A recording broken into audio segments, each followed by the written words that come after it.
Huwag na ho kayong sumama sa labas, Ate Lucia. Sandali lang naman ho ako at tatapalan ko lang yung mga butas ng bubong dahil masyado nang bumibilis ang tagas dito sa loob ng kubo. Mukhang magtatagal pang ulan. Kung hindi ko pa ito maaayos ngayon ay baka bahain na tayo sa loob. Nako, Elias, iho. Ipagpabukas mo na lang at masyado nang delikado dyan sa labas. Panginoon, kayo na po sanang bahala sa amin. Huwag niyo po kaming hayaang mapahamak at ilayo niyo po kami sa mga nilalang na... sino yun? Diyos ko! Elias! May tao sa labas! Tulong! May tao ba dyan? Pakiusap!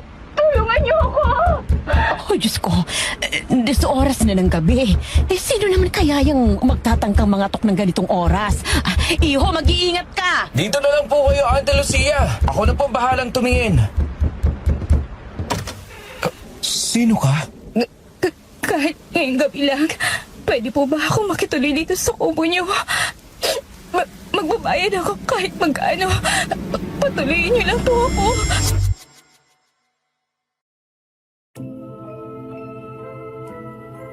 Hindi lahat ng humihingi ng tulong ay dapat tulungan at hindi lahat ng kumakatok ay dapat pagbuksan. Hindi dahil maganda ang isang tao ang ibig sabihin nun ay mabuti na rin ang kanyang puso. Pero paano kung isang gabi may biglang kumatok sa pintuan ng bahay ninyo? Basang-basa, nanginginig at humihingi ng tulong. Pagbubuksan mo ba o magbibingi-bingihan ka na lang? Bago ko po simulan ang kwentong ito, ngayon pa lamang ay sasabihin ko na, dito lang po sa kwentong takip silim lang ako nagpadala ng aking sulat. Kaya kung sakali mang mapili ito at marinig ninyo ang kwento ko sa ibang channel, mangyari lamang po na pakireport na lang dahil malinaw na ninakaw ito. Yun lamang po at maraming salamat. Isang mapagpalang araw po, Sir Jupiter, at sa inyo na rin mga tagapakinig. Ako po si Val, 29 years old at Tubong, Pangasinan. Matagal na po akong tagapakinig ng inyong channel, lalo na tuwing gabi bago ako matulog. Kaya sobrang saya ko po na sa wakas makakapag-share na rin ako ng sarili kong kwento dito sa Kwentong Takip Silim. Ang kwentong ito ay sariling karanasan ng lolo ko na tawagin na lang natin sa pangalang Elias. Pinakapaborito kong kwento ang love story ng lolo at lola ko. Lumaki akong pinakikinggan yun dahil paulit-ulit na kinikwento sa akin yun ng aking lolo Elias kung gaano raw niya kamahal ang lola ko.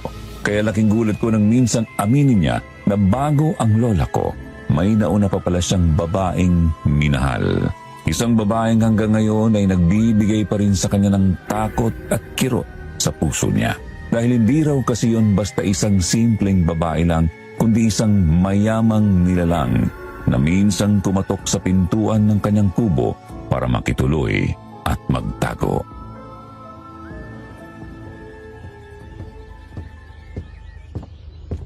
Magandang umaga sa iyo, Iha. Kumusta na ang pakiramdam mo? May nararamdaman ka pa bang iba sa katawan mo bukod sa mga galos na nasa kamay at braso mo? Nako, takot na takot ako kagabi.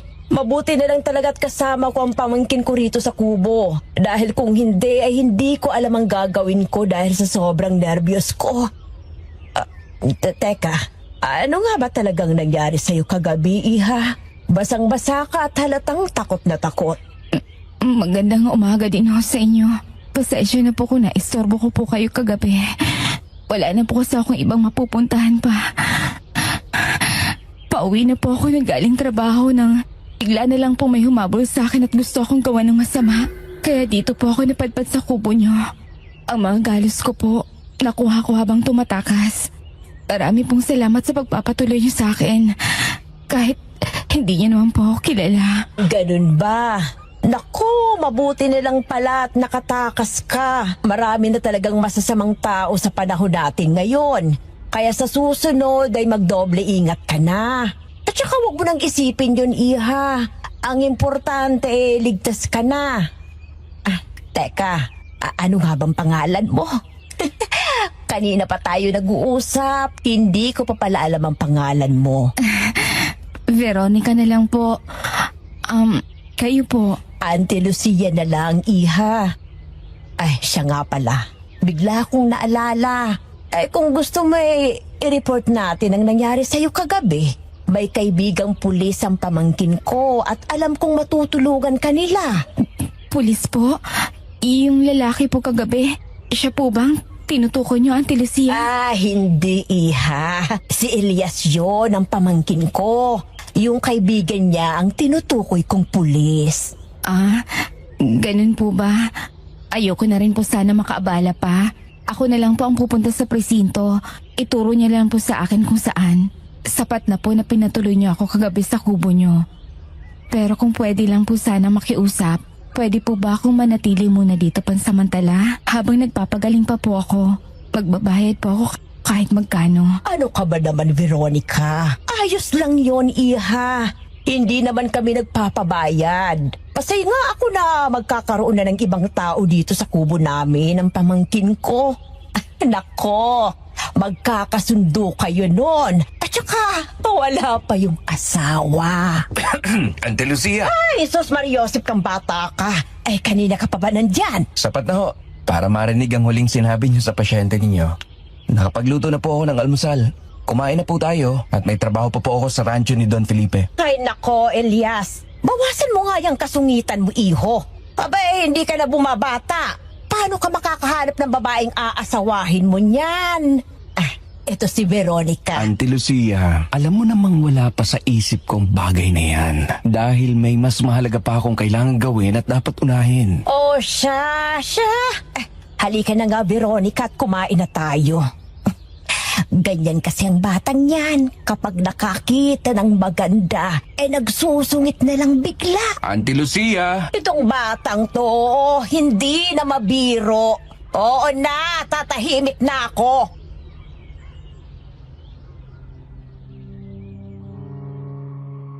Tandang-tanda ko pa, Sir Jupiter, kung paano ikinwento sa akin ni Lolo Elias ang unang umagang kasama nila si Veronica.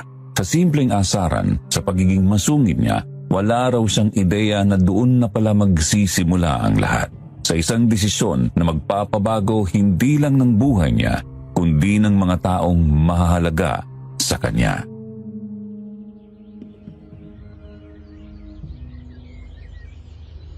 Hanggang kailan mo ba gagawin yan, Elias? Ilang beses ko nang sinabi sa'yo na gamitin na natin yung perang iniwan sa akin ng tiyo mo. Kaysa araw-araw ko nagpapakahirap at tinitiis ang ugali ng matandang doon na yon. Napag-usapan na po natin yan, Auntie. Hindi ko po gagalawin yon dahil sa inyo po ang perang yun. Gusto ko pong paghirapan ang pagbawi ng titulo ng lupa. Eto na lang po kasi ang natitirang alaala ng mga magulang ko sa akin. Ayoko lang naman kasing nakikitang nahihirapan ka, Elias.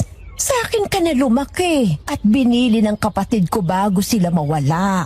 Kaya masakit din sa akin na makita ka araw-araw na nahihirapan dahil parang anak na din kita. Hindi kami biniyayaan ng anak ng tiyo mo, kaya hindi mo ko masisisi kung ganito man ako makitungo sa'yo. Alam ko naman po yun, Auntie Lucia, pero huwag kang mag-alala. Kaya ko to. Sige na ho, aalis na ako. Mag-iingat po kayo dito. Siya, sige, baka gabihin ka pa. Hindi ka man lang ba magpapaalam kay Veronica? Auntie Lucia naman eh. Kung ano man yung binabalak ninyo ay mas mabuti pang itigil nyo na ngayon pa lang. Ikaw na nga ang tinutulungan. Ikaw pa ang maraming reklamo. Hindi pa nga po natin siya lubusang kilala, Auntie.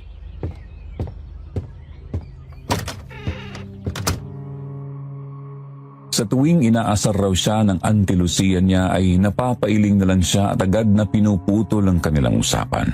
Wala ng mga magulang ang Lolo Elias ko, Sir Jupiter. Ang tanging kapamilya na lang na meron siya ay ang Auntie Lucia niya na nagpalaki at nag-alaga sa kanya. Balo na rin ito at wala ng asawa. Nakatira sila sa isang maliit na kubo at dahil sa malaking pagkakautang ng mga magulang niya noon, napilitan silang ibigay sa pinagkakautangan ang titulo ng lupang pagmamay-ari ng pamilya nila. Kaya araw-araw tinitiis ng Lolo Elias ko ang hirap sa pagtatrabaho sa rancho at bukid para lang mabawi ang lupang yun.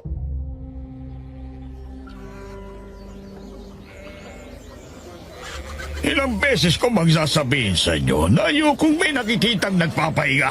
Hindi ko kailangan nagtamad dito. Kung ayaw niyong sumunod sa patakaran ko, ay mas mabuti pang lumayas na kayo ngayon din mismo. Tignan ko lang kung sino ang mga dilat ang mga mata na mamamatay dahil sa gutom. Binabayaran ko kayo para kumilos at hindi ang magpahinga. Don Felipe, ginagawa naman po namin na maayos sa mga trabaho namin dito sa rancho. Pero masyado na ho kayong malupit sa mga trabahador ninyo. Hindi po kami robot para hindi makaramdam ng pagod. Tinitiis namin ang gutom para sa mga pamilya namin. Pero kayo, wala kayong puso, Don Felipe. Elias, baka nakakalimutan mo kung sino ang kausap mo. Isang sabi ko lang ay kaya ko kayong paalisin sa kubong yon. Pinapaalala ko lang na nasa akin ang titulo ng lupa nyo. Kung hindi lang nakiusap sa akin si Lucia, ay matagal ko na kayong pinalayas doon. Hindi po ako nakakalimot, Don Felipe. Ang sa akin lang ho, ay maging patas naman sana kayo sa mga taong nagpapakahirap magtrabaho sa inyo. Ha? At sino ka para pagsabihan ako ng mga dapat at hindi dapat gawin, ha? Tandaan mo, Elias, ako ang bumubuhay sa inyo. Kung wala ako, ay wala rin kayong lahat dito. Hala, sige, magtrabaho na kayo. Kung ayaw yung tanggalin ko kayong lahat sa trabaho. Darating din ang araw mo, Don Felipe.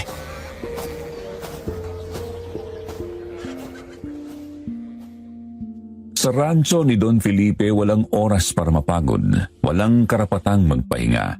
Ang bawat patakraw ng pawis ng mga tao rito ay katumbas ng buhay nila dahil kapag nawalan ka ng trabaho, tiyak ang gutom ng pamilya mo.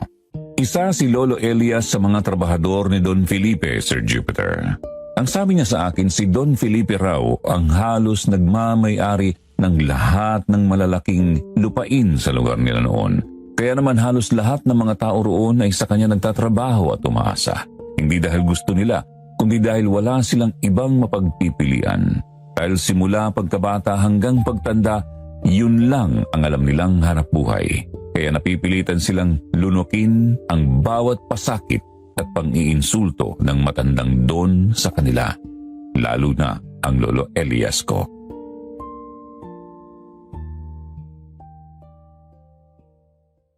Pagka-uwi galing trabaho, hindi raw maintindihan ni Lolo Elias kung bakit bigla siyang nakaramdam ng kakaibang ginhawa nang madatnan niya sa kubo si Veronica. Tinuturuan ito ng kanyang Auntie Lucia sa mga gawaing bahay. Sa mga sandaling yon, Sir Jupiter, nakalimutan raw ni Lolo Elias ang nararamdamang pagod at galit sa maghapong pagtatrabaho. At bigla naisip raw niya ang kanyang kinabukasan na kasama si Veronica. Alam ng Lolo Elias ko na masyado pang mabilis dahil isang gabi pa lamang niyang nakakasama ang babaeng nakituloy sa kubo nila. Pero maski siya, hindi niya raw maintindihan ang sarili niya kung bakit ganun na lamang ang naramdaman niya na parabang may binubuhay si Veronica na kung ano sa puso niya.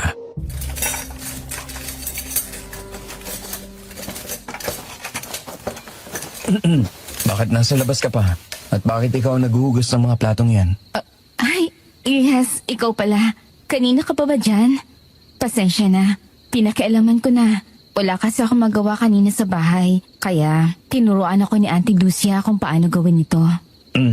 Hindi ba dapat ay nagpapahinga ka lang? Hindi pa magaling ang mga sugat mo. Kaya huwag ka muna magpakapagod. Tingnan mo at dinagdagan mo pa. Nagkasugat na rin tuloy pati ang mga daliri mo. Hindi siguro ako hanggang sa sabon na ginamit kong panghugas ng plato. At saka nakakaya naman kasi sa inyo, Elias, kung wala akong gagawin at tutungangan na lang dito. Ayaw naman kasing tanggapin ni Auntie Lucia yung perang binibigay ko sa kanya. Kaya bilang kapalit ng pagtira ko rito sa inyo, ay tutulong nila ako sa mga gawaing bahay. Mahirap lang kami, Veronica. At hindi namin kayang manlamang ng tao. Bukas sa loob namin ang pagtulong sa'yo na walang anumang hinihinging kapalit. Lumalamig na. Halika na at tulungan na kitang magbuhat dyan. Salamat, Elias. Nakaka-istorbo ba ako? Babalik na lang pala ako bukas, Elias. Mukhang busy ka pa ngayon. Marco, ikaw pala. Veronica, pumasok ka na sa loob. Ako na bahala rito. Sige. Maiwan ko na muna kayo. Ang labig mo naman sa akin, pre. Pero doon sa babae, may pangiti-ngiti ka pa dyan. Hindi mo man lang ako pinakilala. Tigilan mo ako, Marco. Gabi na. Anong sadya mo rito? Eto na nga sungit ha. Hindi na mabiro.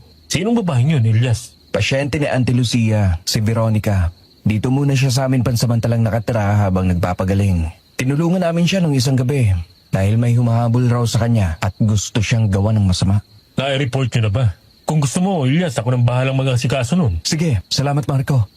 Ano nga ulit ang pinunta mo rito? Marami kaming natatanggap na report tungkol sa mga nawawala at bigla na lang namamatay ng mga hayop sa presinto ngayon. Hindi ordinaryong pagkamatay, Elias. Parang sinadya. Lahat kasi ng hayop na natatagpuan namin ay iwakwak ang tiyan at wala ng lamang loob. Ang mas nakapagtataka pa, pare-pareho silang mukhang natuyuan ng dugo. Pero sa lugar ng pinangyarihan, may mga bakas pa rin ng dugo ang naiwan. Sino naman kaya ang walang pusong gagawa nun? Sa ngayon wala pa kaming lead kung sino o kung anong gumawa nito. Gusto ko lang kayong balaan, Elias. May mga natanggap din na kasi kaming report mula sa bayan. Bukod sa mga kalapit barangay, maaaring nandito sa lugar natin ang salarin. Mag-iingat kayo na Auntie Lucia dito, lalo na may mga alaga pa naman kayo sa likod ng kubo. At isa pa, Elias, malapit lang kayo sa gubat. Mas madali ang pagtatago at pagtakas. Salamat sa impormasyon, Marco. Huwag kang mag-alala. Sasabihan ko din si Auntie Lucia ng tungkol dito. O sige, mawala na ako. Babalik na lang ulit ako para balitaan ka. At Elias, yung babaeng kasama nyo, mukhang kanina pa lihim na nakikinig sa pinag-uusapan natin. Mag-ingat kayo ni Auntie Lucia dito. Napatingin lang siguro. Sige, ako nang bahala rito at magkita na lang tayo sa susunod. Mag-ingat ka pa uwi. At salamat ulit, Chief Marco. Siguro nga. Sige Elias, pakisabi na lang kay Auntie Lucia na dumaan ako.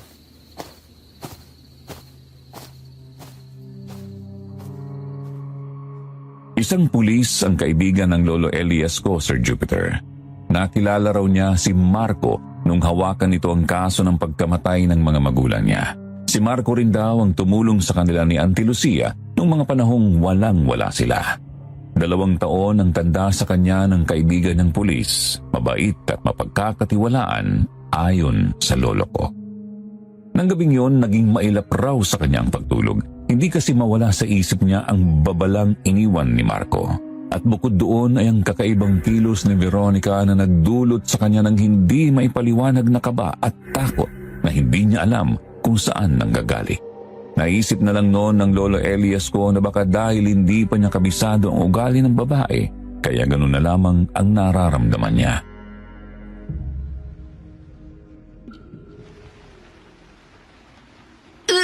Oh, Diyos ko, Iha. Ano bang nangyayari sa'yo? Kanina ka pa nagsusuka dyan. Kaya mo pa ba? Dalhin ka na ba namin sa klinik? Kaya ko po. Pasensya na po, Auntie Lucia. Bigla lang po talagang sumama ang tiyan ko. Anong nangyayari? Auntie? Veronica? Hindi ko nga rin alam, Iho. Pare-pareho lang naman ang kinain natin kaninang hapunan. Hindi ka ba sanay sa isda at gulay, Iha? Kung yun ang dahilan, pasensya ka na dahil yun kasing madalas naming kainin dito. Ano bang mga pagkain ang nakasanayan mo para sa susunod ipabili na lang natin kay Elias kapag nagpunta siya sa bayan? Sariwa. Gusto ko ng sariwang laman. At dugo. Ano yon, Iha? Hindi kita masyadong marinig. Pasensya ka na at may kahinaan na rin kasi ang pandinig ko. Kahit ano naman po, kinakain ko. Natsyempohan na po siguro kanina. Pero ngayon, medyo maayos naman po ang pakiramdam ko, Auntie. Sigurado ka bang wala nang ibang masakit sa'yo? Wala na, Elias. Babalik na po ako sa kwarto, Auntie Lucia. Pasensya na po kayo at naistorbo ko po ang tulog niyo. Sige na, Iha. At magpahinga ka na. Sige ho. Ayos ka lang ba, Iho? Bakit bigla kang natigilan dyan? At bakit ganyan ka kung makatingin kay Veronica? Naku, nagugustuhan mo na siya, no? Kita ko yung pag-aalala mo sa kanya.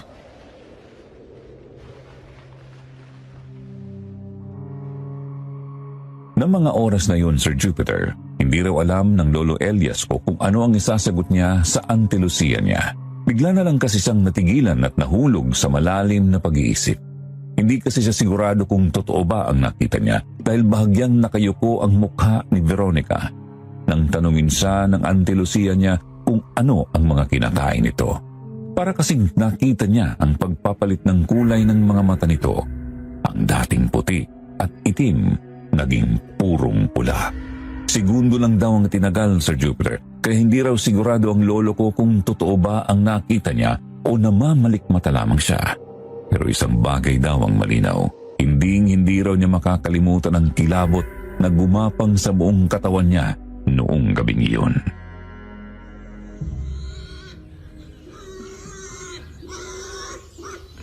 Ilyas! Pakilabas mo nga dito yung mga tirang kanin dyan na inilagay ko sa balanggana.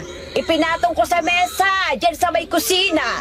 Sayang naman kasi at ipapakain ko dito sa mga alaga nating baboy. Kanina pa nagsisiiyakan ang mga to at mukhang gutom na talaga.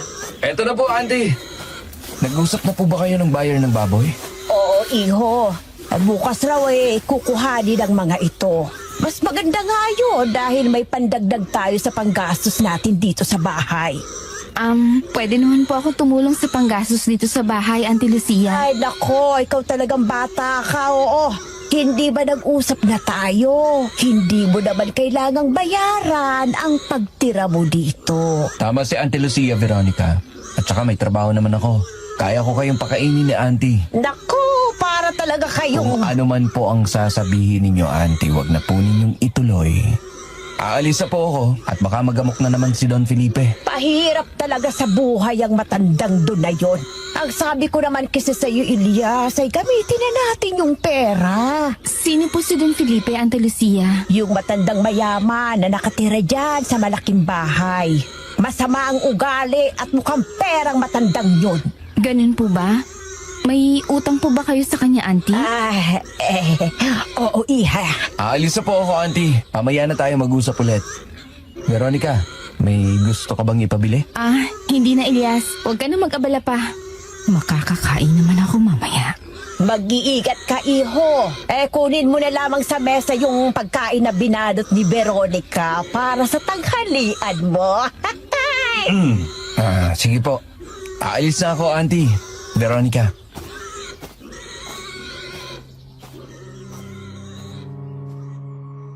Sa mga oras na yon, Sir Jupiter, hindi pa alam ng Lolo Elias ko na ang pag-alis niyang yun papunta sa rancho ay simula na pala ng mas mabigat na pagsubok sa buhay nila. Bago siya tuluyang umalis, sinulyapan niya pang muli ang Auntie Lucia niya na nagpapakain ng mga alaga nitong baboy. Hindi raw niya maintindihan kung bakit bigla na lang siyang kinabahan. Pakiramdam niya may mangyayari raw na hindi maganda.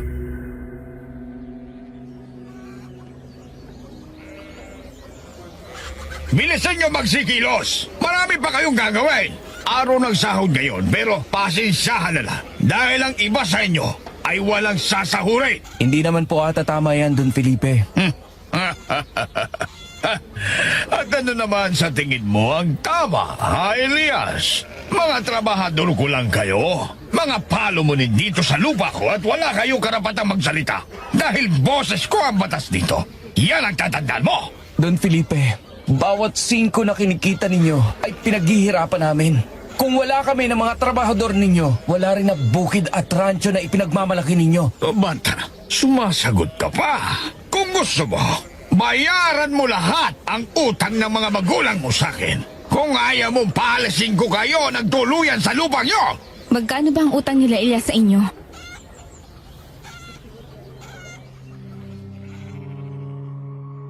Nung araw na yon, Sir Jupiter, nagkasagutan na naman ang Lolo Elias ko at si Don Felipe. Sanay na raw siya sa pang-api ng matandang Don pero hindi niya kayang makita na pati ang ibang trabahador ay pinagmamalupitan nito. At habang nagsasagutan sila ay laking gulat niya nang bigla na lamang may sumabat sa kanilang usapan ng matandang si Don Felipe. Si Veronica. Halos hindi raw niya makilala ang babae sa anyo nito. Nakasuot ito ng eleganteng pulang bestida na lalong nagpatingkad ng maputi nitong balat. Maayos ang mahaba at alon-alon nitong buhok at sa bawat galaw niya ay sumasabay din daw sa ihip ng hangin ang suot nitong damit. Sa isip ng Lolo Elias ko parang hindi raw yun yung babaeng minsang kumatok sa kubo nila.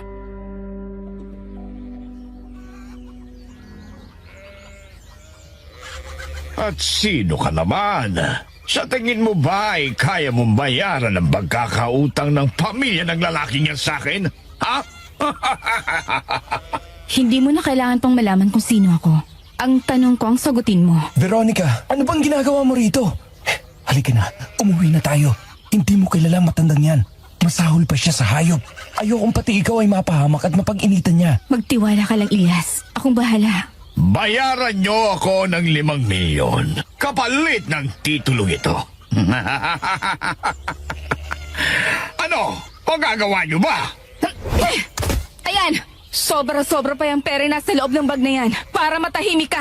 Wag mo na ulit guguluhin ang pamilya nila, Ilyas.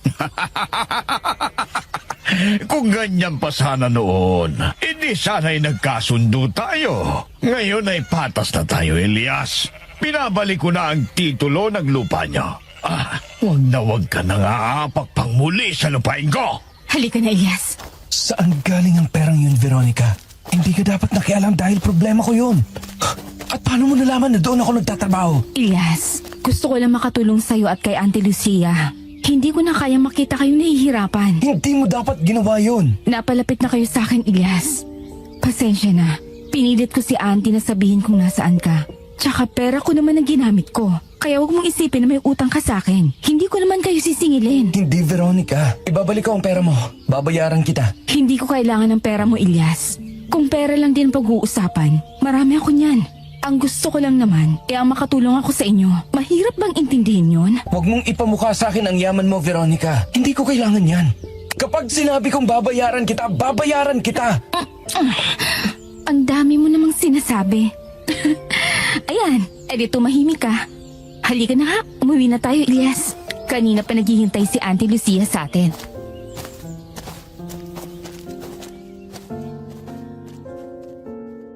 Sa unang pagkakataon, Sir Jupiter, hindi raw alam ng Lolo Elias ko kung ano ang isasagot. Bigla na lang raw kasi siyang napipi ng halikan siya ni Veronica sa labi, kaya hinayaan na lang daw niya itong hilahin sa pauwi sa kubo. Aaminin niya, nakaramdam raw siya ng tuwa ng mga sandaling yun. Nakaramdam raw siya ng init sa puso niya na matagal na niyang hindi nararamdaman.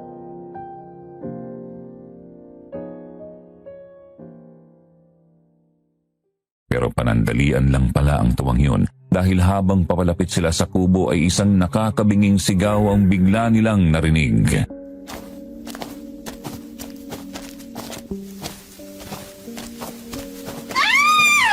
Hindi ako pwede magkamali.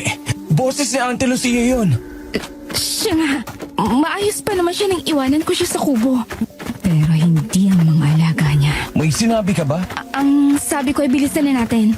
Baka kung ano na nangyari kay Auntie. Ay, Diyos ko! Ang mga alaga ko!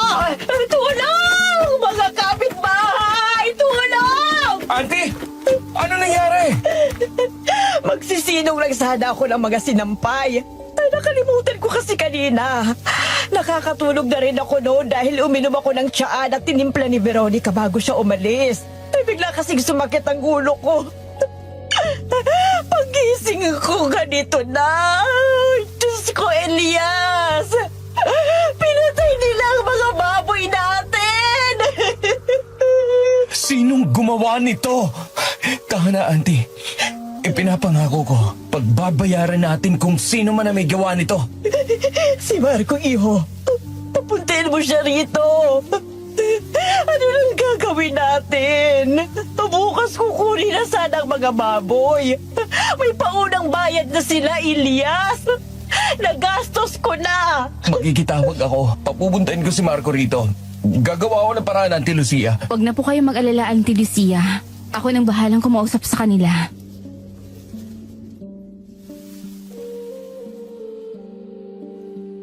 Sa mga sandaling yon, Sir Jupiter, bukod sa galit at pag-aalala ay biglang nanlamig ang pakiramdam ng Lolo Elias ko. May kung anong takot raw na gumapang sa kanya, hindi dahil sa mga pinatay na hayop kundi dahil sa boses at naging reaksyon ni Veronica. Wala raw kasi siyang mabakas na lungkot o gulat man lang sa mukha nito habang tahimik at diretso lang ang tingin sa mga patay na baboy ng kanyang Auntie Lucia. Gusto sana niya itong lapitan at tanungin pero dumating na noon ang kaibigan niyang si Marco kasama ang iba pang pulis. At sa mga mukha ng mga kapitbahay nilang nakikiusyoso, kitang-kita raw ang takot sa mga mukha ng mga ito.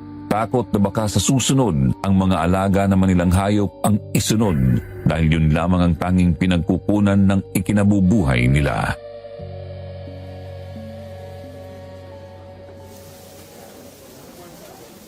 Ikinalulungkot kong nangyari sa mga alaga ni Auntie Lucia, Elias. Huwag kayong maglala. Hindi kami titigil hanggat hindi nahuhuli ang may gawa nito. At sigurado akong nasa malapit lang ang salarin na yon. Hindi rin ako papahig na magpatuloy pa ito, Marco. Sobrang dami na nang nabibiktima. Natatakot ang mga tao dahil dito lang nakaasa ang buhay nila. May sasabihin ako sa iyo, Elias. Kailangan mo itong malaman dahil tungkol din ito sa mga magulang mo at sa babaeng kasama nyo. Pero hindi dito. Sa presinto na lang tayo mag-usap. Sige.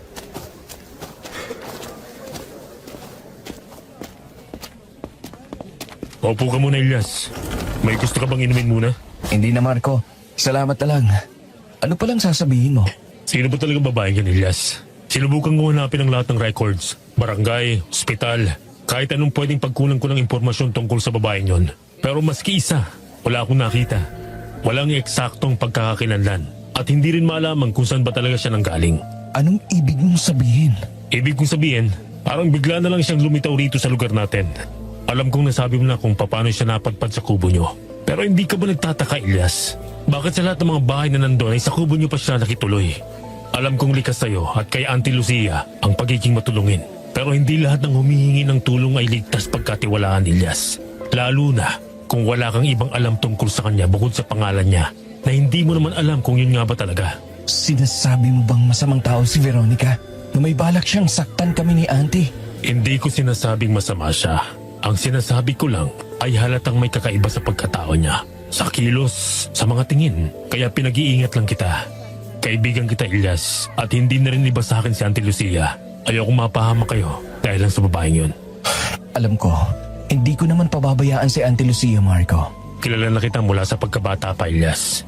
Alam ko kung paano kang mag-isip. At alam ko rin kung anong mga gusto at ayaw mo. At isa na rin dun sa mga nagugustuhan mo ang babaeng yun. Pero ipapaalala ko lang sa'yo, huwag mong hahayaang dahil lang sa isang babae ay makalimutan mo ang dahilan kung bakit ka nandito ngayon, Elias. Hindi ko nakakalimutan yun, Marco. Alam mo, natin, kung paano pinatay ang mga magulang mo, Elias. Kahit kailan, ay hindi ko yun nakakalimutan, Marco. At hindi ako makakapayag na hindi ko maiganti ang mga magulang ko sa ginawa nilang pagpatay sa kanila. Kung buhay ang kinuha niya, buhay din ang kukunin ko. Asahan mo makakasama mo ako hanggang sa dulo sa labang to, Elias. Tutulungan kita hanggang sa makuha natin ang hustisyang nararapat para sa mga magulang mo. Kahit kapalit pa nito ang trabaho ko. Pamilya ko na kayo ni Auntie Lucia at hindi ko kayo pababayaan. Lalo na ngayon na mas naging sigurado na ako na iisa lang ang may gawa ng lahat ng ito sa mga nawawala at pinapatay na hayop. Dahil ganito rin ang ginawa niya sa mga magulang mo, Elias. Magbabayad siya. Isinusumpa ko.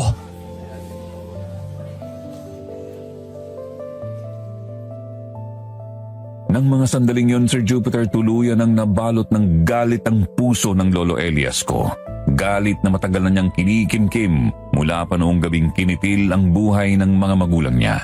Isinumpa niya na hindi siya titigil na mahanap ang salarin at pagbabayarin ito sa mga ginawa niya.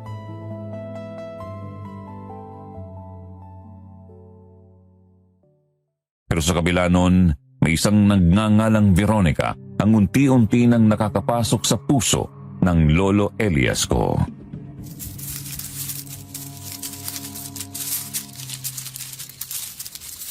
Sino yan? Sinabing sino yan? Kapag hindi ka lumabas dyan sa pinagtataguan mo, ay hindi mo magugustuhan ang gagawin ko sa'yo. Elias, Veronica, anong ginagawa mo dito? 3:00 na ng madaling araw. Bakit nasa labas ka pa? At ano yun nasa damit mo? Dugo ba yan, Veronica? Tsaka bakit ganyan ang itsura mo? Ang nangyari ba kanina habang wala ako? Si Auntie Lucia, nasaan? hinintay kita. At habang naghihintay ako sa'yo, ay may kinausap akong tao. Isa sa mga tauhan ko, dinalhan niya ako ng pera dito. Hindi ba't nagsabi na ako nang bahala dun sa nagastos na pera ni Auntie Lucia? Tsaka, etong mga nasa damit ko, nakuha ko kaninang naglinis kami sa likod ng kubo. Ang sabi kasi ng mga pulis pwede na raw linisan, total tapos na yung investigasyon nila. Si Auntie Lucia naman, kanina pa natutulog. Pinauna ko ng magpahinga.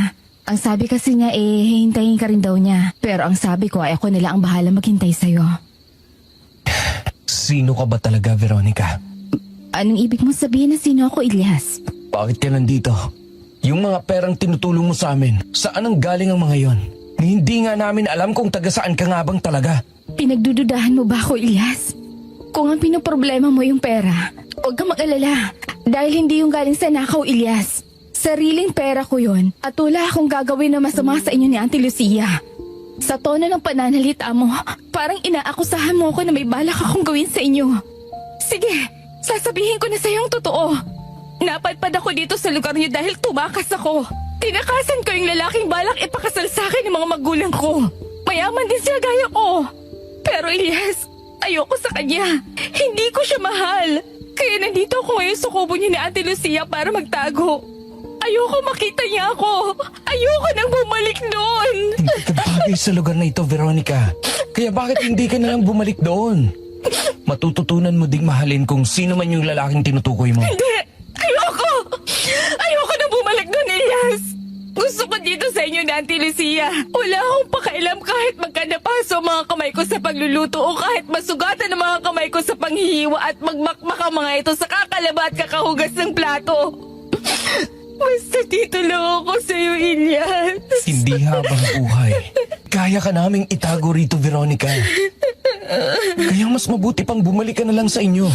Elias naman. Pakiusap. Huwag mo naman ako pababalikin doon.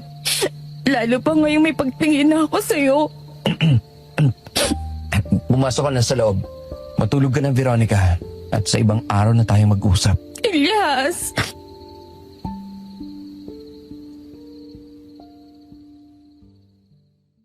Natameme na lang ang Lolo Elias ko noong mga oras na yon, Sir Jupiter. Hindi niya raw kasi napaghandaan ang pag-amin sa kanya ni Veronica. Aaminin niyang nakaramdam siya ng saya ng marinig yun pero agad din siyang nag-alangan nang maisip niyang sobrang layo ng agwat ng mundo nilang dalawa. Mayaman si Veronica at mahirap lang siya. Wala siyang kahit ano na may pagmamalaki rito. Kaya kahit may nararamdaman na rin siya para sa babae, hindi niya yun masabi rito. Bukod sa paghanga, may isa pang umusbong sa dibdib ng Lolo Elias ko. Yun ay takot at pagdududa kay Veronica.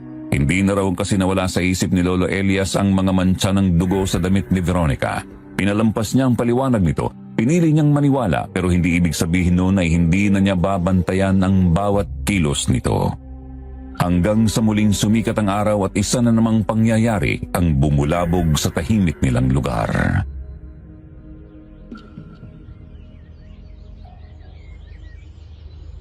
Nako, Iha, hindi mo na sana ginawa yun.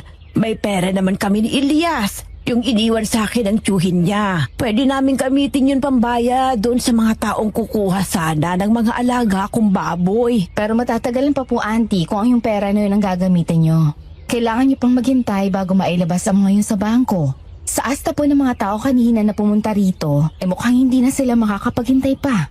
Lalo na pagkatapos ng nangyari sa mga baboy. Ay, kung hindi lang sana namatay ang mga baboy ko, hindi sana hahantong sa ganito. Salamat, Veronica. Babayaran na lang kita. Magpapasama ako kay Elias mamaya sa bayan para kunin yung pera namin. Naku, Auntie, wag na po. Tsaka maya-maya po, may darating na mga tao dito para sa mga bagong kagamitan natin dito sa kubo. Marami-rami na rin po kasi ako nababasag na baso at plato, kaya kailangan na talagang palitan. Nagpabili rin po ako ng bagong mesa, mga upuan, kutsyon, sofa, pati mga appliances sa kusina. Anong sabi mo? Ay naku, Veronica, hindi mo na sana ginawa yan. Ayos pa naman ang mga gamit dito. Napapakinabangan pa. Masyado ka nang napapagastos, Iha. Bakit mo ba ginagawa ang lahat ng ito? Auntie Lucia, pagbigyan niyo na po ako. Masaya po ako sa ginagawa kong ito. At isa pa, pamilya na po ang turing ko sa inyong dalawa ni Elias. Simula po nung pinatuloy niyo ako dito sa kubo. Napakabuti mong bata, Veronica. Alam kong kahit mawala man ako sa mundong ito, ay may maiiwan kay Elias. Ayan ka na naman, Auntie. Ano bang sinasabi mo? At ikaw, hindi ba't napag-usapan na natin to? Huwag mo kaming sanayin sa ganito, Veronica. Ikaw talagang bata ka. Huwag mo namang pagsabihan si Veronica. Gusto lang naman niyang tumulong. Oo nga naman, Elias. Ewan ko sa inyo. Mga babae nga naman, ang hirap ninyong intindihin.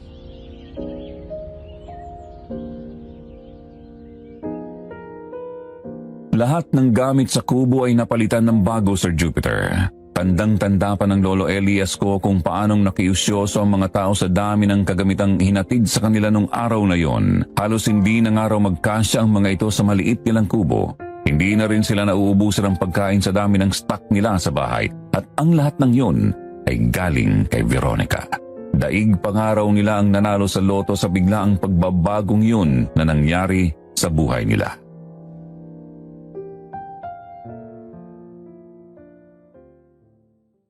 Pero ang sayang yon ay hindi nagtagal dahil isang sigaw ang muling bumasag sa katahimikan ng umagang yon. Isang sigaw na nagpatigil sa kanilang mga ginagawa.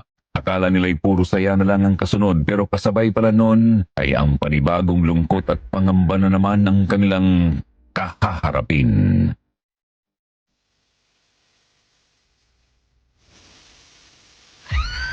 Oh, Diyos ko! Si Lourdes yun ah! Kapitbahay natin, Elias! Ano po kayong nangyari kay Aling Lourdes, Auntie? Magmadali ka, iho. Puntahan natin. Baka kung ano nang nangyari sa kanya. Sige ho, alina kayo, Auntie. Ikaw, Veronica, sasama ka ba? Hindi na. Alam ko na kung anong nangyari. Mas mabuti nga kung dito ka na lang. Sigurado ako maraming tao ron. Baka may makakilala pa sa'yo.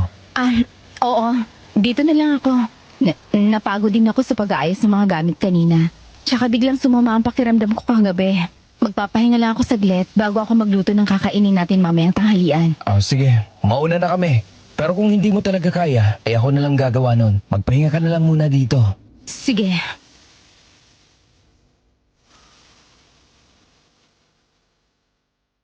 Hindi raw makakalimutan ng Lolo Elias ko ang tinging ibinigay sa kanya ni Veronica, Sir Jupiter. Sobrang lamig. Walang kabuhay-buhay. Inisip na lang niya na baka pagod lang talaga ang babae, kaya ganun na lang ang naging kilos nito. Gusto man raw niyang kumprontahin ito ay nagmamadali na silang umalis ng kanang Auntie Lucia ng mga oras na yon para puntahan ang nagsisigaw nilang kapitbahay na si Aling Lourdes. At habang papunta na sila ni Auntie Lucia sa kanilang kapitbahay, tanaw na nila mula sa malayo ang maraming tao. May mga pulis na rin at isa na ron ang kaibigan niyang si Marco. Lalong lumakas ang bulungan sa paligid. Ramdam na ramdam ng lolo ko ang pangamba ng mga tao ng mga oras na yon. Ang iyak at sigaw ni Aling Lourdes ang bumungad sa kanila. Kasabay ng mabahong amoy ng naaagnas na laman ng mga patay nitong kambing. Katulad ng nangyari kay Auntie Lucia, may mga bayar na rin sana ang mga alagang yun at may paunang bayad na rin. Pero nauwi lang ang lahat sa wala dahil sa hindi mahuli-huling salarin na siyang pumapatay sa mga walang kalaban-labang mga hayop sa baryo nila.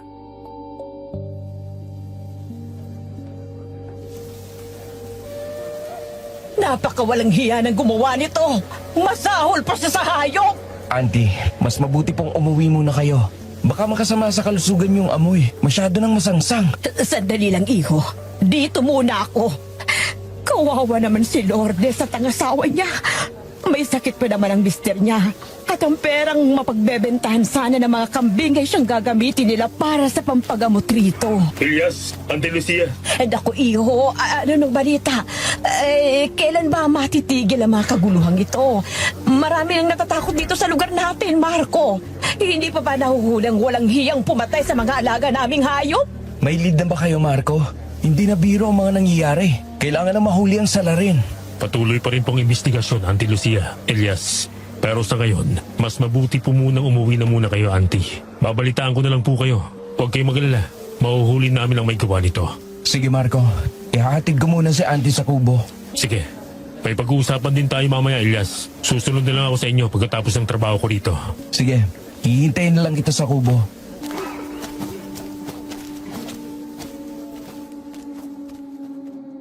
Ayon sa Lolo Elias ko, Sir Jupiter, hindi pa doon natatapos ang mga kakaibang pangyayari. Nung araw na yon, agad ring sumunod sa kanila ang kanyang kaibigan na si Marco. Sinundo siya nito at dinala sa presinto. Hindi raw niya agad naintindihan kung bakit kailangan pa nilang umalis ng kubo. Tinanong pa nga niya kung bakit hindi na lamang sila doon mag-usap. Pero ang sagot ng kaibigan ay delikado raw. May mga tenga raw na hindi dapat makarinig ng kanilang pag-uusapan. Napansin din ng Lolo Elias ko kung paano tumingin si Marco kay Veronica. May pag-aalinlangan, may babala sa mga mata nito. Pero hindi niya rin daw ito masisisi dahil mula nang mamatay ang kanyang mga magulang, si Marco na raw ang tumayong kuya at tagapagtanggol nila ng kanyang Auntie Lucia. Pagkarating nila sa opisina, pareho raw silang walang imik noon at nagpapakiramdaman lang. Hanggang sa tuluyan hanggang basagin ng kaibigan niyang si Marco ang katahimikan at sa presinto, doon narinig ni Lolo Elias ang balitang halos hindi raw niya kayang paniwalaan.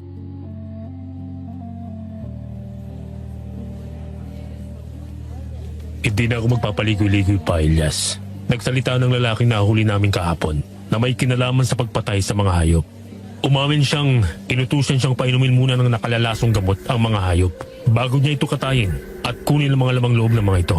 Nasa nang walang iyang yan, Marco? At sino nag-utos sa kanya para gawin yon? Nasa interrogation room pa hanggang ngayon. At ang itinuturo niyang mastermind ay si Don Felipe. Anong sabi mo? Si Don Felipe? Napakawalang puso talaga ng matandang yon. Hindi ko lubos maisip na umabot na siya sa mga ganyang gawain. Pero bakit nga ba niya ginagawa yan, Marco? Ginagawa raw niya yan para mapilitang magtrabaho sa kanyang rancho ang mga tao dahil wala na silang mapagkukunan pa ng ikabubuhay nila. Wala na kasing gusto magtrabaho sa kanya dahil hindi na kinakaya ng mga tao ang kalupitan ni Don Felipe. Kaya ang ibang mga taga rito sa atin ay natutong mag-alaga na lang ng hayop kaysa mamasukan kay Don Felipe. Pero dahil sa nangyari, wala na silang iba pang pagpipilian kundi magtiis na lang at magtrabaho sa matandang Don. Napakatuso niya talaga. Pagbabayaran niya ang lahat ng ginawa niyang ito, Marco. Haharapin din niya ang galit ng mga tao. Pero teka, may kulang pa. Paano maipapaliwanag yung pagkatuyo ng dugo ng mga hayop? Ang sabi mo, kinuhanan lang ng lamang loob, pero wala sa salaysay kung paano sila naubusan ng dugo. Bawat hayop na nakita ay parang mga butot balat na lang, Marco. Para silang mga piniga at binilad ng matagal sa araw para maging ganon ang itsura nila. Tama ka, Elias. May kulang pa at yun ang dapat naming alamin. Dahil sa tingin ko, hindi lang si Don Felipe ang nasa likod ng krimeng to dahil maaaring kinasangkapan lang din siya at mas may malaki pang tao kaysa sa kanya ang may gawa ng lahat ng to. May mga nakuha kaming ebidensya at lahat lang yon ay iisa lang. May naiiwang hibla ng mahaba at itim na buhok sa bawat lugar ng pangyayari. Kahit sa ibang baryo, ganun din ang nakuha namin. Pero sino naman ang gagawa nun, Marco? At anong intensyon niya para gawin yon? Pati yung mga lamang loob. Saan nila dinadala? Naniniwala ka ba sa mga aswang, Elias? Aswang baka mo? Naririnig ko na yan noon sa mga magulang ko at kay Auntie Lucia. Pero hindi ako naniniwala hanggat hindi ako mismo makakita. Ang sabi ng lolo ko nung nabubuhay pa siya, may mga aswang na nabubuhay sa dugo at laman ng tao. Meron din namang mga aswang na sa hayop lang umaasa. Pero ang mas delikado ay yung aswang na walang pinipili. Dahil mapatao o hayop man yan, ay hindi kaligtas sa kanila. At ang isa pang sinabi niya noon ay hindi lahat ng aswang ay pangit ang itsura at mukhang halimaw. Ang iba sa kanila ay may magagandang anyo na hindi mo mapagkakamalan ng mga aswang sila. Sila raw yung mga pinakadelikado sa lahat dahil kaya nilang magbalat kayo at makihalubilo sa mga normal na tao. Ang ibig mo bang sabihin na maaaring aswang ang may gawa nito? Yung nangyari sa mga magulang o Marco, kaya ba kahit ilang taon na ang lumipas, ay wala pa din tayong mahanap ay posibleng isang aswang ang pumatay sa kanila? Maaaring gano'n na nga ang nangyari, Elias. Pero hindi pa din tayo sigurado sa bagay na yan. Kaya bukas ng umaga, pagka-release ng warrant of arrest, ay pupuntahan namin si Don Felipe sa kanyang mansyon. Huwag lang sana kaming maunahan ng galit ng mga tao ngayong gabi at magbalak na sumugod sa rancho. Sasama ako, Marco. Gusto kong makita kung paano malugmok ang isang Don Felipe. Sige, pero sa isang kondisyon, Elias. Habang hindi pa lumalabas ang resulta ng DNA sa nakuha naming buhok, ay gusto kong sa bahay ko na muna kayong dalawa ni Auntie Lucia tumira. Mas safe doon at mababantayan ko pa kayo ng maayos dahil nasa malapit lang kayo. Pero paano si Veronica? Hindi namin siya pwedeng iwan mag-isa sa kubo, Marco. Paano kung mapahamak siya kung totoo man ang sinasabi mong may aswang? Paano kung tao na ang atakihin nila sa susunod at hindi na mga hayop? Elias, kapag tumugma ang lahat ng hinala ko at ang mga ebidensyang nakalap ko, ay ako na mismong papatay sa aswang na yon. Kahit ano pang anyo nito, maski anyong tao pa ito ay mapapatay ko siya. Ang biling ko lang sa iyo, Elias, huwag kang masyadong magpabulag sa nararamdaman mo dahil hindi lahat ng nakikita mo ay totoo.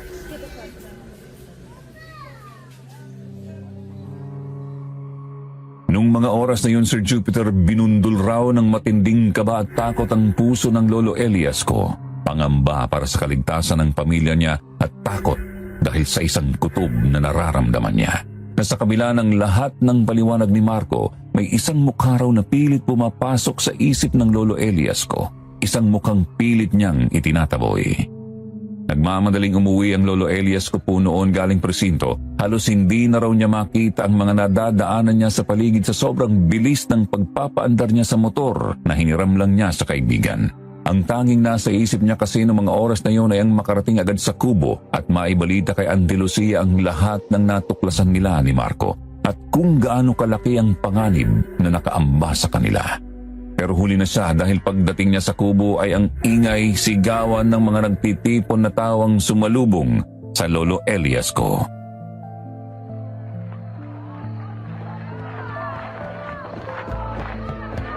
Auntie Lucia, nasaan ka? Nandito ako sa may kusina, Elias. Ay, Diyos ko, iho. Mabuti naman at dumating ka na.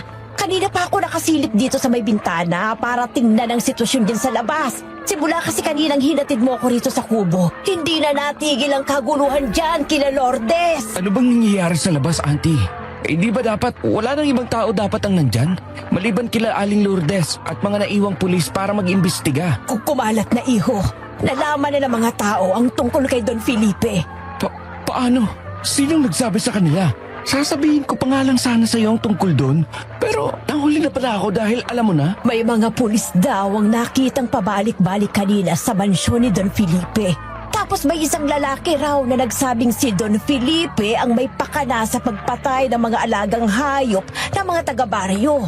Galit na galit ang mga tao, Elias. Auntie, ano balak nilang gawin? May mga dala silang kahoy, mga bato, may mga sulurin, at balak nilang sugurin ang mansyon ni Don Felipe ngayong gabi. Delikado ang kanilang gagawin na, Auntie. May mga tauhan si Don Felipe sa mansyon na merong mga armas.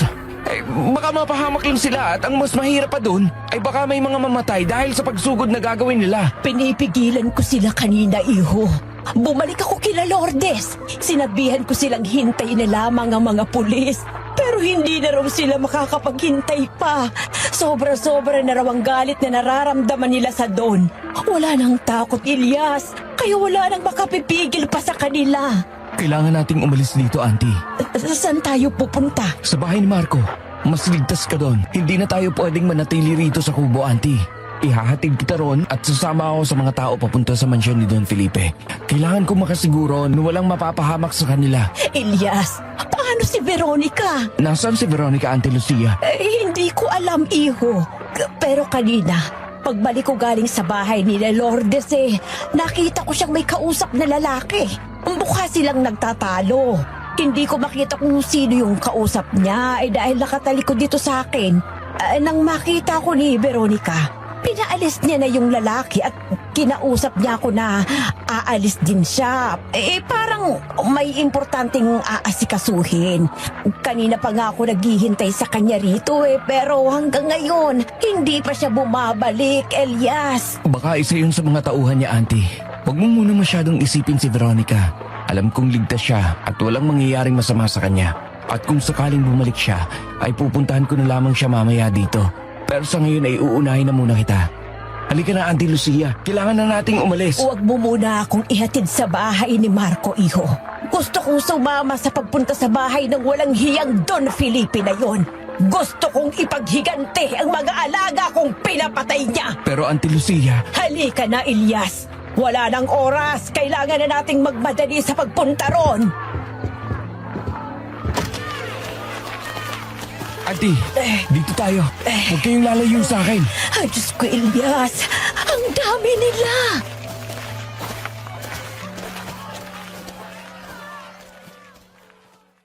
Hindi na raw nagaksaya ng oras ang Lolo Elias ko, Sir Jupiter. Hinila niya palabas ng kubo ang kanyang Auntie Lucia habang sa paligid nila ay ang mga taong galit na iisa lang ang tinatahak na direksyon. Yun ay ang papunta sa rancho at mansyon ng matandang si Don Felipe. Bitbit nila ang mga kahoy na may apoy sa dulo at mga bato na handang maningil at manakit. Pero pagdating nila roon, salit na si Don Felipe ang madatna ng mga tao sa rancho ay ang nakakasukang amoy ang sumalubong sa kanila. Punong-puno ng mga nakatambak na hayop ang labas ng mansyon ng matandang Don. Mga nabubulok at naaagnas na mga hayop na tila sinipsip hanggang matuyo ang mga dugo. Tila naabandona na ang lugar dahil pati ang mga tauhang di armas ni Don Felipe ay hindi mo na makikita sa paligid. Ang kaninang galit na mga tao ay biglang napalitan ng matinding takot.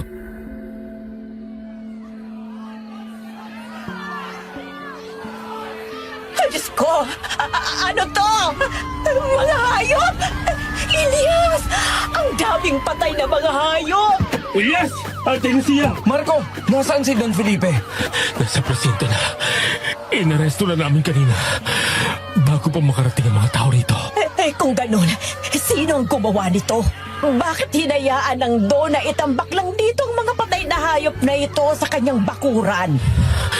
Yan po ang masamang balita.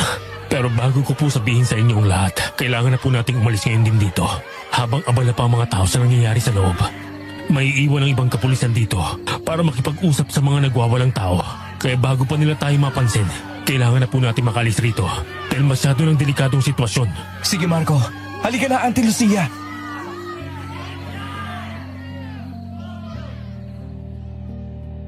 Tahimik at may pag-iingat na nilisan ni Lolo Elias ko kasama ang kanyang Auntie Lucia at kaibigang pulis na si Marco ang mansyon ni Don Felipe. Iniwan nila ang mga taong nagsisimula ng mag-amok ng gulo dahil hindi nila nakita si Don Felipe. Bago pa raw sila tuluyang makalayo ay kitang-kita pa ng Lolo Elias ko ang ginawang pag-awat ng mga pulis sa mga tao na nagsimula ng sunugin ang ibang parte ng mansyon.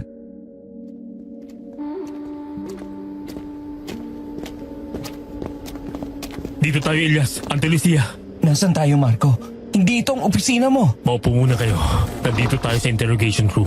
At ang salamin na natatakpan ng kortinang yan sa kabila, makikita si Don Felipe. Pero bago ko siya ipakausap sa inyo, ay kailangan niyo munang malaman na lumabas na ang partial results ng DNA, Elias. Anong DNA ang sinasabi mo, iho? May naiiwan pong hibla ng mahabang itim na buhok sa bawat pinangyarihan ng krimen, Auntie Lucia. At ayon po sa resulta, ay babae po ang may-ari ng buhok na yun. Ay, Diyos ko! Kaninong buhok naman kaya yon? Sinong nagmamay-ari ng buhok Marco? Hindi si Don Felipe ang kalaban natin dito. Meron pang mas delikado kaysa sa kanya.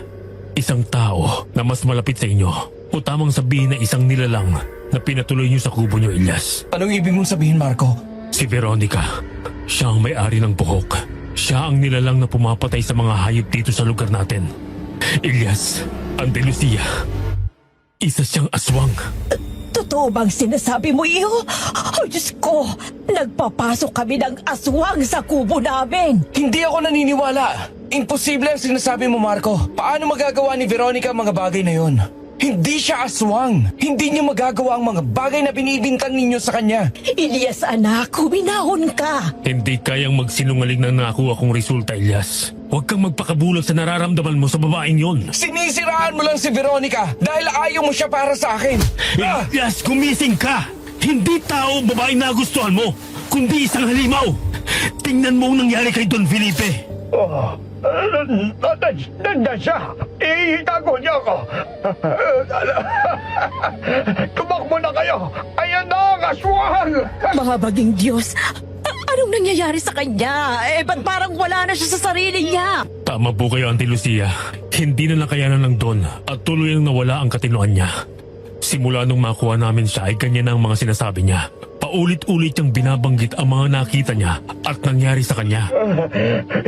Kitang-kita ko kung paano niya lapain ang mga alaga kong hayop sa radyo. Ang babaeng yun ay isang halimaw. Nahuli niya ako at dahil nalaman ko ang sikreto niya, ay binayaran niya ako ng napakalaking halaga ng pera kapalit ng pananahimik ko. Tinanggap ko ang pera dahil kung hindi ko gagawin yun, ay ako ang papatayin niya. Tuwing gabi, pabalik-balik siya sa radyo para kainin ang mga alaga kong hayop sa kwadra. Natatakot ako sa babaeng yun.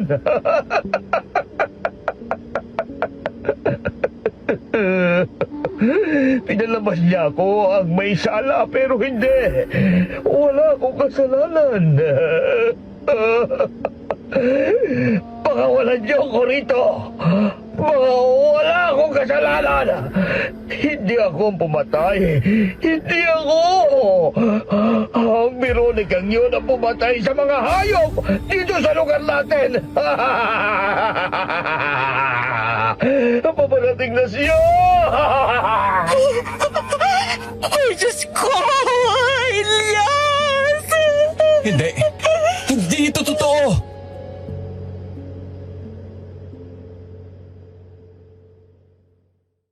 Parang tinanggalan ng hangin ang dibdib ng Lolo Elias ko, Sir Jupiter. Sa unang pagkakataon sa buong buhay niya, wala siyang masabi.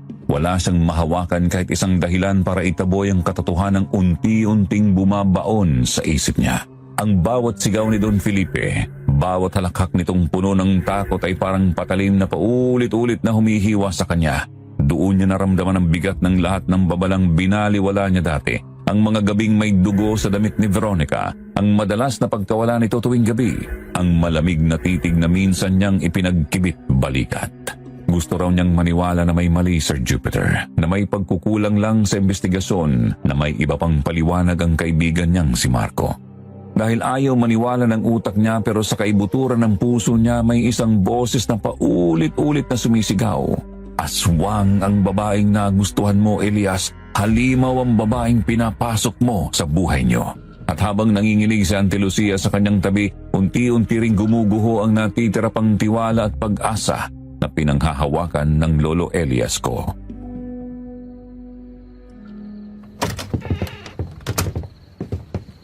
Dumito muna kayo, Auntie Lucia.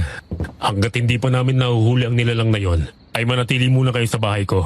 Delikado kung babalik kayo sa kubo lalo pat alam niyo na ang totoong pagkatao ni Veronica. Babalik ba kayo sa kubo, iho? Kailangan po, Auntie Lucia. Kailangan pagbayaran ng nilalang na yon yung mga kasalanan ginawa niya sa mga taga-baryo at iba pang kalapit barangay na pininsala niya. Huwag po kayong mag-alala, Auntie Lucia. Ligtas po kayo rito sa bahay ko. Panginoon ko, kayo na po sanang bahala sa kanila. Ilayo niyo po sila sa kahit anumang kapahamakan. Marco, Elias, mag-iingat kayo mga anak. Opo, maraming salamat, Auntie Lucia. Mauna na po kami ni Elias. Ang dami ng senyales sa pinalampas ko, Marco. Ang pagsusuka ni Veronica ng pagkain na kinakain namin, iniisip kong hindi lang siya sanay dahil lumaki siya sa yaman at hindi sa hirap. Ngayon ko lang naintindihan na iba pala ang hinahanap ng katawan niya. Yung pagpuslit niya tuwing gabi, yung mantsa ng dugong nakita ko, lahat ng yun binaliwala ako. Tinanggap ko ang mga paliwanag niya. Nabulag ako sa nararamdaman ko. Totoo nga sigurong kasabihan, no? Na kapag mahal mo ang isang tao, bingi at bulag ka sa lahat. Siya lang nakikita mo. Siya lang ang pinapakinggan mo. Wala na yatang masasakit pa sa katotohanan. Aswang ang babaeng una kong minahal, Marco.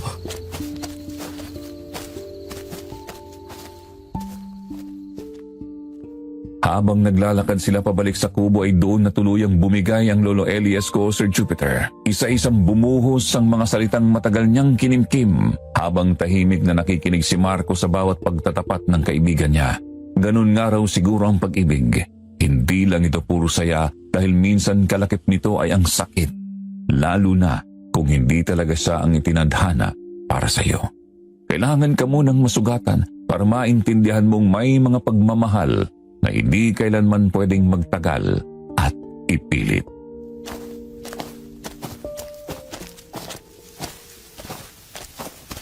Ikalma mo ang sarili mo, Elias. Nandito na tayo. Huwag mong ipalata na may alam ka na sa pagkatao niya. Kailangan natin siyang mahuli sa akto. Kailangan natin sa bibig niya mismo magmula ang katotohanan. Oo, alam ko nang gagawin ko, Marco. Mabuti ng maliwanag, Elias. Huwag mong hayaang matalo ka ng damdamin mo para sa babaeng yon. Hindi natin siya kauri. Kailangan niyang pagbayaran ang kasalanan niya. Kailangan niyang mabura sa mundong to. Ang mga katulad nilang mga halimaw ay hindi dapat kasamang namumuhay ng mga tao. Ngayon, kung hindi mo siya kayang patayin, ako ang gagawa nun, Elias. Kaya ko, Marco. Alas-tras na. Maging alerto ka, Elias. Sa tingin ko, pabalik na siya rito sa kubo. Nag-iiba ng ihip ng hangin. Ang sabi ng lolo ko, kapag ganito na kalamig ang temperatura ng hangin, ay may mga nilalang lang sa malapit. Elias! Ate Lucia! Nandiyan ba kayo? Elias! Tulungan mo ko! Ayoko sumama sa kanya! Pakiusap! Ate Lucia! Tulong! Huwag ka magpadala sa mga sinasabi niya, Elias! Tama na ang pagtakbo at pagtatago, Veronica. Ubus na ang oras na binigay ko sa'yo. Kailangan mo nang bumalik sa mundo natin. Kailangan mong gampanan ang tungkuling iniwan mo. Hindi! Hindi na ako babalik sa mundong yon! Hindi mo ako makukuha, Damian! Kahit magkamatayan pa tayo, hindi ako sasama sa'yo! Elias! Tulungan mo ako! Noong mga oras na yon, Sir Jupiter, nagtinginan na lang daw silang magkaibigan dahil sa kanilang narinig na nagmumula sa labas. Ang sigaw ni Veronica at isang boses ng lalaki na nagngangalang Damian. Alam nilang hindi basta-bastang nilalang ang mga nasa labas ng kubo. Kaya naman nang biglang tumahimik ang paligid ay dahan-dahan silang lumabas ng kanyang kaibigang si Marco. Pero laking gulat na lang din nila nang bumungad sa kanila ang isang napakalaking tao. Hindi pala tao, kundi isang nilalang na may malaking pakpak. Ang mga mata nito ay namumula. Ang balat nito ay parang may mga kaliskis at mga ugat na maiitim na nakalitaw sa buong katawan nito. Meron din itong matulis na pangil at mahahabang kuko na handang manakmal anumang oras. Isang halimaw ang nasa harapan nila, Sir Jupiter, na kahit kailan ay hindi nila naisip na makakadaupang palad ng Lolo Elias ko at ng kaibigan niya. Kahit raw kumakabog sa takot ang dibdib ng Lolo Elias ko ay nakuha pa nitong ilibot ang mga mata niya sa paligid at nakita niya doon si Veronica na hawak ng dalawang lalaki na may kakaiba ding anyo. Nakakasuklam raw ang mga itsura ng mga ito. Itim lahat ang mga mata at may naninilaw na pangil na punong-puno ng laway na parang nahaluan na ng sariwang dugo. Pero hindi lang yun ang nagpatigil sa Lolo Elias ko dahil nang dumapo na ang paningin niya kay Veronica, hindi na niya ito halos makilala. Nakalabas ng matutulis itong pangil. Ang mga mata nito ay namumula. Meron din itong matutulis na kuko. Ang dating makilis na balat ay naging magaspang na parang kaliskis. Malayong malayo sa babaeng kumatok sa kubo nila at ng puso ng Lolo Elias ko. Mga halimaw kayo! Ito ba ang lalaking pinagmamalaki mo, Veronica? Hindi dapat kayo nabubuhay sa mundong ito! At sino ko para sabihin yan? Isa ka lang walang kwektang nilalang. Damian, tama na! Tawagin na lang ang iba! Huwag mo na silang idamay dito! Pagkatapos ay magiging bayani ka nila dahil sa pagtatanggol mo sa kanila sa akin.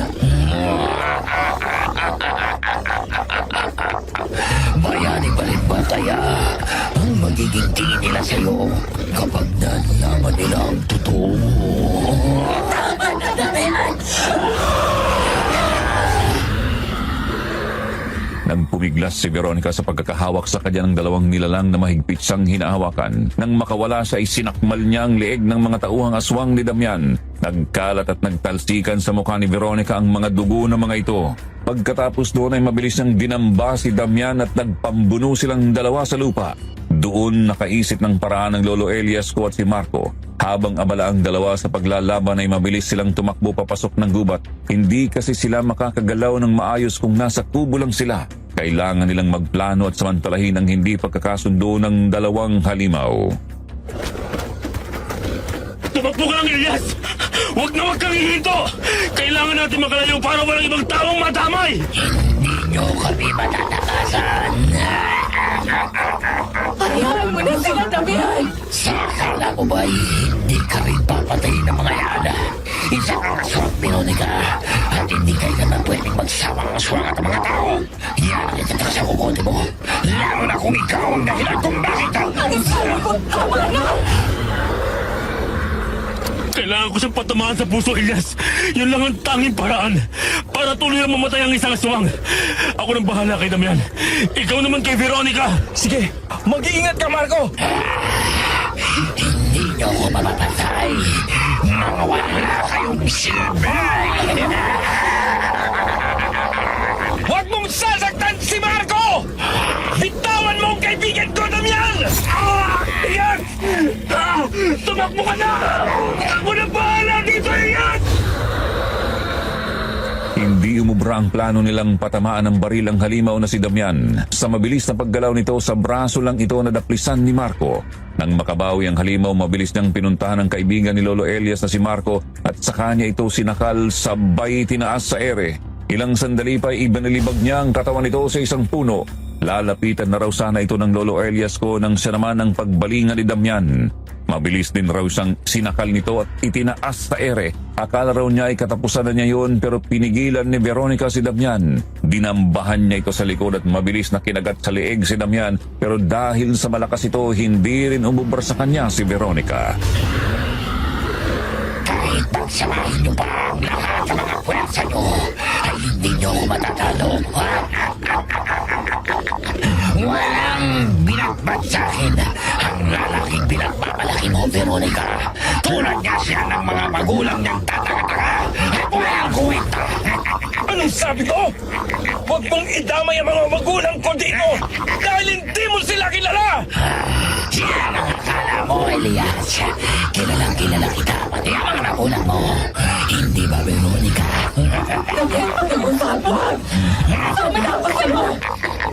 Ganyan pa ang nagagawa ng pag-ibig sa'yo, Veronica. Nagiging mahina ka. Bakit hindi mo sabihin sa lalaki yan na simula pa noon ay binabantayan mo na siya habang dinidis mo ang guto mo sa laman at dugo ng tao? Hindi ba? At napakasarap ng mga tao, lalo na ang mga magulang niya. Anong ibig niyong sabihin, Veronica? Patawarin mo ko, Elias! Ano sabi ang sinasabi niya, Veronica? Ang pumatay sa mga magulang mo, Elias. At simula pa noon ay binabantayan ka na niya. Hindi aksidente ang pagpunta niya sa kubo ninyo. Dahil noon pa man, ay kilala ka na ni Veronica. Inalok niya ang yaman niya sa inyo bilang kabayaran ng buhay na kinuha niya. Pero habang binabantayan ka niya sa malayo, ay unti-unti siyang nahulog sa iyo. Pati ng pagtalikod niya sa akin at pagtataksil niya sa buong lahi namin, ay ito ang nararapat sa iyo, Elias. Hindi ako makapapayag! Hindi! Marco! Nagtalsika ng dugo sa mukha at katawan ni Lolo Elias, Sir Jupiter. Dugo na nagmula sa kaibigan niyang si Marco. Imbis na siya ang masaksak sa dibdib ng matutulis na kuko ng halimaw na si Damian, sinangga ni Marco ang katawan nito sa kanya para mailigtas siya. Kasabay nun ang mabilis na pagkalabit nito sa gatilyo ng baril na nakatutok sa dibdib ni Damian.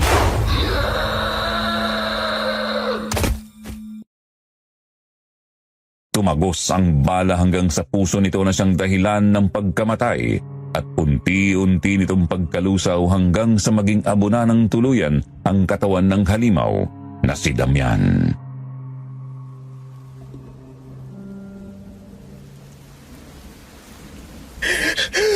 Marco! Marco, gumising ka! Naririnig mo ba ako? Ah! Walang iya kayo! Magbabayad kayo! Kuya! Kuya Marco! Hindi ba't gusto mong tawagin kita ka, kuya? Gumising ka na, oh! Kuya Marco, putangin na! Huwag mo naman ako binuhin ng ganyan! Huwag mo kami iiwan! Halika na! Bumangon ka na dyan! Naghihintay na si Ate Lucia sa atin sa bahay! Umuwi na tayo, kuya! Elias, patawarin mo ko, Elias! Pinatay ninyo ang matalik kong kaibigan! Pinatay mo rin ang mga magulang ko! Mahaliw kayo! Hindi kayo ang nararapat mabuhay sa mundong ito! Magpapayag kayong lahat! Hindi ko sinasadya na patayin sila! Noong mga panahong yun, isa ako sa mga bagong silang na mga aswang. Sa pagtapak namin sa edad na 18 ay para kami mga bagong panganak na gutom na gutom. Wala akong kontrol sa katawan ko nun, Elias. Hindi ko sinasadya. Pinigilan ko ang sarili ko huwag pumatay pero hindi ko kinaya. Nakita ko sila sa kakawayan. Sila ang naging una at naging huli kong biktima. Simula na hindi na ako pumatay at kupain ng tao.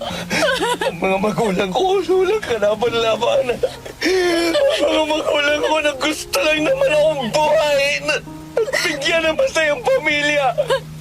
Kahit gaano kahirap ang buhay. Pero pinagkait mo sa kanilang bagay na yun, Veronica! Hindi ko maisip kung paano sila magsisigaw. Nakakaawa sa'yo na huwag mo silang patayin. Hindi ko sinasadya, Ilyas. Hanggang ngayon, kinakain pa rin ako ng konsensya ko. Hindi ko ginusto maging ganito ako, Ilyas. Gusto kong mamuhay lang normal katulad mo. Simula nung bata pa tayo ay nakabantay na ako sa'yo. Gusto ko mapalapit sa'yo noon pa man. Pero dahil sa isang pagkakamali ko, lahat ng pangarap ko ay nawala. Hanggang sa magkaroon ako ng pagkakataon na lapitan ka. Kayo nag-Auntie Lucia mo. Kaya ba binayaran mo ang utang namin? At kung ano-ano pa mga material ng bagay ang binigay mo sa amin? Para malinis mo ang konsensya mo? Hindi ganun yun, Ilyas. Mahal kita, Ilyas. At bukal sa loob ko ang lahat ng ginawa kong pagtulong. Hindi dahil sa konsensya ko. Mahal? Paano mo nasasabi mahal mo ako? Kung simula pa noon, ay hinayaan mo ang sarili mo na magpatalo sa pagiging aswang mo! Hindi mo ba naisip kung ano nararamdaman ko?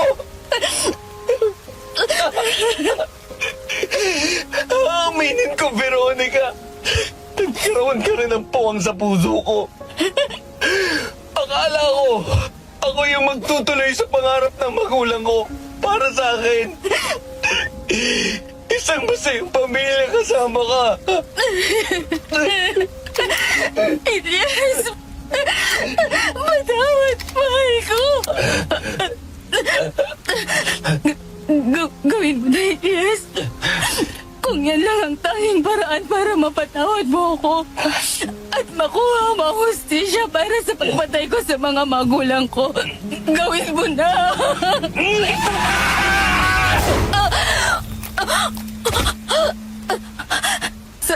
Salamat sa pagpaparamdam at pagtuturo niyo sa akin ni Auntie Lucia kung paano maging isang normal na tao, Ilyas.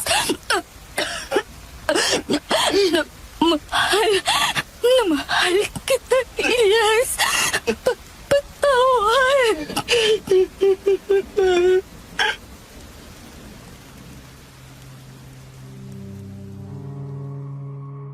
Yun na ata ang pinakamasakit na pangyayari sa buhay ng aking lolo Elias, Sir Jupiter.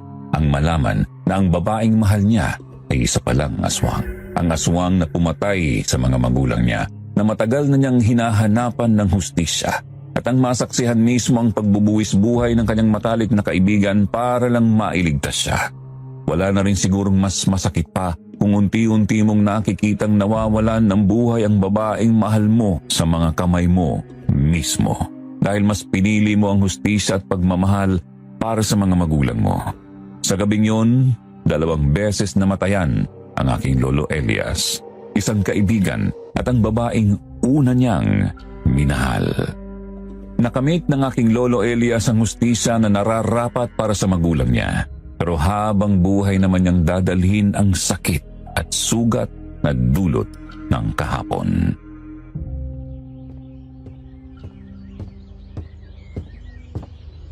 Nailabas na ang lahat ng gamit sa likod ng kubo, iho. Sige po, ako nang bahala sa mga yon. Paano itong iniwan na malaking bag na may lamang pera ni Veronica, iho? Anong gagawin natin dyan? Isasama ko po sa mga susunugin ko. Hindi natin kailangan ng perang yan, Auntie Lucia. Magsisimula tayong muli gamit ang iniwan ni Tio at magsusumikap din ako para balang araw makatulong ako sa mga pangangailangan nating dalawa. Sayang nga lang at wala na dito ang mga magulang mo. Alam kong Ipinagmamalaki ka ng mga yun. Lalo na ang Kuya Marco mo. Tapos na, Ante. Nakamit na natin ang justisya para sa mga magulang ko. Natalo na natin ang mga aswang. At alam kong masaya rin si Kuya Marco sa nangyari kahit na masakit sa atin na wala na siya rito. Matatahimik na rin sa wakas ang lugar na ito, iho. Wala nang takot at pangamba ang mga tao na baka mawalan na naman sila ng mga alaga. Ante Lucia, may kumakatok. Pagbuksan mo, iho, baka si Don Felipe na yan. Magandang araw sa inyo, Elias. Lucia. Magandang araw rin sa inyo, Don Felipe. Ngayon na ba ang alis mo? Oo, matatagalan rin ako doon sa pupuntahan ko. At tulad ng napag-usapan namin ni Elias, ay siya na muna ang bahalang mamahala sa radyo at sa mga trabahador. Kung may kailangan sila, huwag kayong mahiyang tumawag sa akin kahit nasa malayo ako. Siya nga pala, Elias, uuwi rito ang apo kong babae. Siya ang mga kasama mong mamahala sa radyo. Ikaw rin na ang bahala sa kanya. Alam kong hindi mo siya pababayaan. Sige po, Don Felipe. Ako na pong bahala. O siya, sige. Ako ay aalis na. Teka, bago ko pa pala makalimutan. Elias, nakalista na lahat ng mga taong nawalan ng mga alagad hayop. Ikaw na ang bahalang magbigay sa kanila ng mga iniwag ko. Makakatulong yon para makapagsimula silang muli sa buhay nila. Walang problema, Don Felipe. Makakaasa po kayo na mapapabuti ang mga tao dito sa lugar natin. Mag-iingat po kayo sa biyahe ninyo.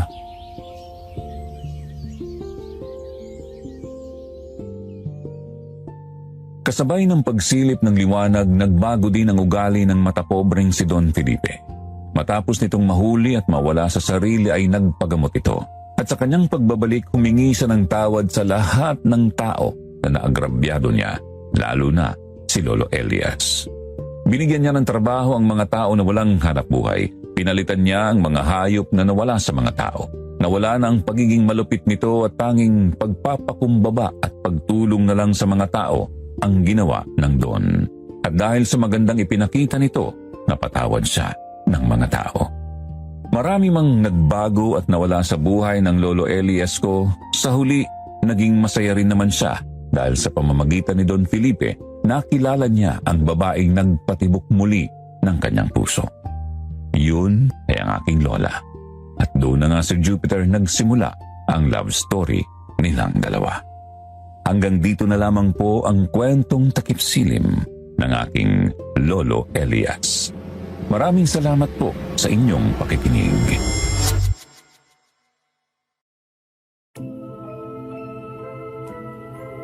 Mga kaibigan, isang kwento na tungkol sa pagmamahal sa magulang, pamilya at pagkakaibigan. Yun ang ipinakita ng ating sender ngayon. Isang kwento na susubukin kung gaano kakatatag sa hamon ng buhay, lalo na sa hamon buhay pag-ibig. Kung meron man kayong gustong ibahagi ng mga opinyon ninyo tungkol sa kwento ni Elias, pwede niyo pong ilapag dito sa ating comment section. Huwag rin pong kalimutang i-like, i-share at i-subscribe ang kwentong takip-silim at iba pa naming channel para sa mas marami pang kwento ng kababalaghan at misteryo. Marami pong salamat.